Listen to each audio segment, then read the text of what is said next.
भाजपा के पूर्व विधायक सत्यनारायण सत्तन अपने तीखे बयानों के लिए हमेशा चर्चा में बने रहते हैं। लंबे समय बाद उन्होंने पूर्व लोकसभा अध्यक्ष सुमित्रा महाजन की अध्यक्षता में इंदौर के गौरव दिवस मनाने की तारीख तय करने के लिए आयोजित बैठक को लेकर बयान दिया था।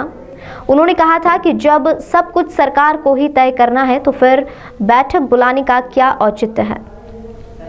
इसके ठीक एक दिन बाद केंद्रीय मंत्री प्रहलाद पटेल उनके घर पहुंचे और सत्तन जी से आधे घंटे तक एकांत में चर्चा की। श्री पटेल ने सत्तन से आशीर्वाद भी लिया। प्रहलाद पटेल और सत्तन की इस मुलाकात के कई अर्थ लगाए जा रहे हैं। सत्तन और श्री पटेल की एक मुलाकात भी भाजपा के संगठन में काफी चर्चा है। इस मुलाकात को लेकर जब श्री सत्तन से पूछा गया तो उन्होंने कहा कि प्रहलाद पटेल केंद्रीय मंत्री हैं और वह समय समय पर प्रदेश के नेताओं से मेल मुलाकात कर संगठन की सफलता और कमजोरी दोनों के संबंध में जानकारी लेते रहते हैं। श्री सत्तन ने कहा कि केंद्र का मंत्री जब आता है तो उसका कुछ प्रयोजन होता है। इसी के तहत प्रहलाद पटेल मुझसे मिलने आए थे। राज्य शासन का आदेश है, वो जो जिस राज्य शासन ने हम लोगों को गौरव तिथि उन्हें निर्धारित करने के लिए भेजा था, मुख्यमंत्री जी का आदेश था। मुख्यमंत्री जी स्वयं ही गौरव तिथि यहाँ के नुमाइंदों को बिठा करके कर लें। उन्होंने 4 लोगों की कमेटी बना दी, ये पूर्ण रूपेण सरकारी है। तो फिर इतने सारे लोगों को बुला करके पृष्ठ पेषण करने की आवश्यकता क्या थी? जब तुम्हें कमेटी बनाना थी तो पहले ही बना करके भेज देते थे कि इंदौर के गौरव को निरूपित करने वाली एक तिथि हमें खोजना है। कोलंबस की तरह एक नए सृष्टि का एक नए उसका निर्माण करना है, देखना है, जांचना है, परखना है। तो वहाँ पर बैठ के राज्य शासन नहीं कर सकता था। जब यहाँ पर इतने सारे लोगों की उपस्थिति में कोई निर्णय कर पाने में हम लोग कामयाब नहीं हुए तो राज्य शासन ही करेगा। अब वो 4 आदमियों की कमेटियां हैं, उसमें 2 प्रशासनिक हैं और 2 सामाजिक हैं। और सामाजिक में भी कोई ऐसा व्यक्ति नहीं है जो समाज से आया हुआ हो, वो एक ही संगठन के 2 व्यक्ति हैं। एक ही संगठन के 2 व्यक्ति हैं, उसमें अन्य राजनीतिक दलों में हिस्सा लेने वाले लोगों का एक भी प्रतिनिधि नहीं है। इंदौर में सभी प्रकार के लोग रहते हैं। यहाँ पर समाजवादी भी रहते हैं, कम्युनिस्ट भी रहते हैं, कांग्रेस भी रहती है। केवल भारतीय जनता पार्टी के लोग तो नहीं रहते यहाँ पर, क्योंकि हम चुनाव के मैदान में जाते हैं तो हमारे प्रतिद्वंदियों को भी मतदान प्राप्त होता है, उन्हें भी वोट मिलते हैं। तो सलाह की दृष्टि से जब हम किसी कर्म को करने के लिए निकलते हैं तो प्रजातंत्र की मूल भूमिका को ध्यान में रखते हुए उन अन्य लोगों के भी जो ऐसा जो सार्वजनिक सब्जेक्ट है उसमें उनकी सहभागिता होना भी नितांत अपेक्षित होता है। तब अब आज नहीं तो कल लोग खड़े होकर के करेंगे कि ये तो भारतीय जनता पार्टी वालों ने पक्षपात कर दिया। वे पहले तो मीटिंग बुलाई, कोई निर्णय नहीं हुआ तो अपने 2 नुमाइंदे और 2 अधिकारी रख करके उसकी कमेटी बना करके खेल कर दिया। अरे यही तुम्हें करना था तो पहले ही कमेटी बना करके और ये कर देते तो कम से कम आलोचना से तो बचते।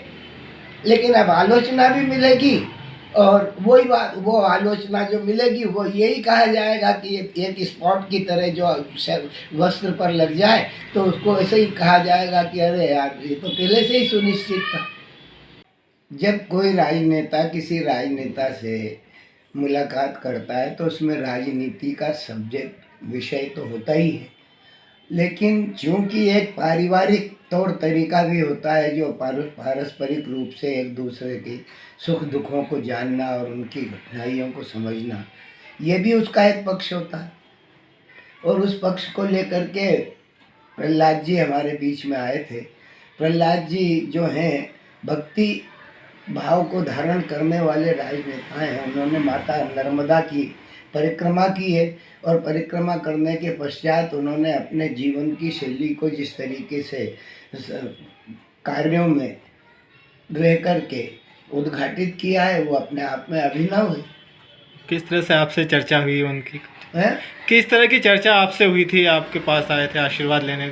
सभी तरीके की चर्चा हुई थी, घर की, परिवार की, राजनीति की। ऐसी कोई खास चर्चा नहीं थी जिसको लेकर के हम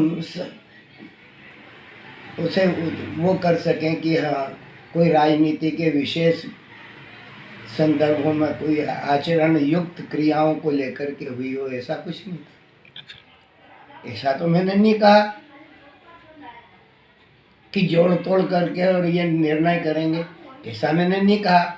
मैंने तो सीधे सीधे ये कहा था कि इतने सारे लोगों को यहाँ पर बुला करके बिठा करके गौरव दिवस मनाने की तिथि निश्चित करने की बात कही।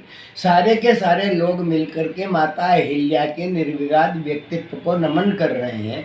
माता अहिल्या के नाम को ले लेकर के प्रत्येक वक्ता ने ये कहा कि माता अहिल्या महान थी, सर्वोपरि थी, और उन्होंने होलकर स्टेट की उन तमाम गतिविधियों को विश्व स्तरीय बना करके देश की धार्मिकता को और देश की निरीह मानवता को जिस तरीके का संदेश दिया है, आश्वासन दिया है, प्रगति के मार्ग पे बढ़ने का जो लाक्षणिकता दी है, वो लाक्षणिकता अपने आप में अभिनव है, अभिनंदनीय है, वंदनीय है, प्रणम्य है।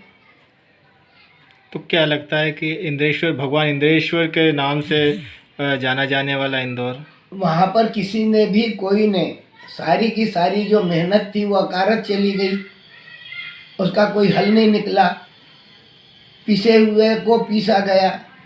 गौरव की तिथि निर्धारित करना थी, तो गौरव की तिथि को निर्धारित करना थी, तो इस गौरव को प्रदान करने में अनेकानेक लोगों का योगदान है, और उस योगदान में हम नंदलाल जी को नहीं भुला सकते। राव नंदलाल जी ने जिस तरीके से इंदौर के विकास के लिए प्रयत्नशीलता दिखाई और उन्होंने यहाँ पर व्यापार व्यवसाय को समुन्नत करने के लिए जो कार्यवाहियाँ की, तो इंदौर के व्यक्तित्व को, इंदौर के स्वरूप को कीर्तिमंत बनाने में जो पहली आहुति दिली वो राव नंदलाल जी की थी। और हमें इस बात की प्रसन्नता है कि एक ब्राह्मण ने एक पौधा लगाया और उस पौधे को लगाने के पश्चात वो पुष्पित पल्लवित होता हुआ चला गया। अब वहाँ पर तो बातें जब हुई तो महाभारत काल से आ गई। मैंने यही कहा कि धरती तो धरती है, जब धरती का गोला शांत हुआ था तब भी इंदौर की जमीन तो थी, नामकरण ही नहीं था। नामकरण होने का जो समय आया उस समय उसका नामकरण हुआ और वो उत्तरोत्तर वर्धमान होता हुआ आज इस स्थिति तक पहुंचा कि हम उसके लिए गौरव की तिथि का निर्वाचन करने के लिए बैठे हैं। लेकिन गौरव की तिथि का निर्वाचन का को प्रहलाद पटेल की मेरी जो मुलाकात है वो हमारे अपने आत्मीय संबंधों को लेकर के है। उनकी जो यहाँ पर यात्रा थी तो वो अपने प्रियजनों से भी मिले, अपने संबंधियों से भी मिले, अपने पार्टीजनों से भी मिले हैं, प्रेस के लोगों से भी मिले, वो जिन्होंने उनसे संपर्क किया। एक केंद्र का मिनिस्टर आता है तो उसका उद्देश्य यही होता है कि वो अपनी जानकारियाँ कलेक्ट करे और जहाँ पर जिस तरीके की वार्ता हो वहाँ पर उस तरीके की वार्ता को निरूपित करते हुए उसे अंजाम तक ले जाए। प्रहलाद पटेल बहुत सचेतन नेता है और सचेत भाव से वो अपनी सेवाओं को करते चले आए। भारतीय जनता पार्टी में रह कर के उन्होंने जो सेवाएं दी हैं वो अपने आप में जबरदस्त सेवाएं हैं। तो क्या उनका कुछ आने का कोई दूसरा मतलब राजनीतिक में कोई बड़ा प्रयोजन वगैरह कुछ मान सकते हैं क्या? एक मिनिस्टर जब आता है तो वो किसी पार्टी से संबंधित होता है तभी जाकर के मिनिस्टर होता है और वो पार्टी सत्ता में होती है तो ही उसका मिनिस्टर होता है। तो एक मिनिस्टर आया है तो यहाँ के सुख दुख और इन सब की जानकारियाँ लेने ही आया है ना कि इंदौर में जो भी कुछ चल रहा है, इंदौर की जो भी गतिविधियां हैं वो गतिविधियां संतोषजनक हैं या असंतोषजनक हैं, इस बात की जानकारी तो जनता के बीच से ही उठा सकता है ना। तो वो सारी की सारी स्थितियां सामाजिक स्तर पर उनके द्वारा किए हुए कार्यों की जो गतिविधियां संचालित की जा रही हैं उन कार्य गतिविधियों के संदर्भ में सामाजिक राय क्या है ये जांचना भी तो दुख होता है ना। तो जन भावनाओं के अनुरूप आचरण करने में हमारी पार्टी सक्षम हो, समर्थ हो। किसी प्रकार का कोई असंतोष हो तो उसे संतोष में बदलने की प्रक्रिया को दिया जा सके, इन सारी की सारी बातों को ध्यान में रखते हुए मिनिस्टर घूमता है। और या भारतीय जनता पार्टी का कार्यकर्ता घूमता है या राजनीतिक दल का कार्यकर्ता घूमता है, उसके मन में आत्मविज्ञप्ति का भाव तो नहीं होता। आत्मविज्ञप्ति तो तब हो जाती है जब आप आकर के प्रश्न करते हो हमसे, मीडिया आकर के हमसे प्रश्न करता है, चाहे वो इलेक्ट्रॉनिक मीडिया हो चाहे प्रिंट मीडिया हो। जब आकर के हमसे सवालात करता है तब हम प्रकाशन में आते हैं कि आपने हमसे पूछा, हमने आपको जवाब दिया। ठीक वैसे ही एक मिनिस्टर को अपने उत्तरदायित्व निर्वहन कर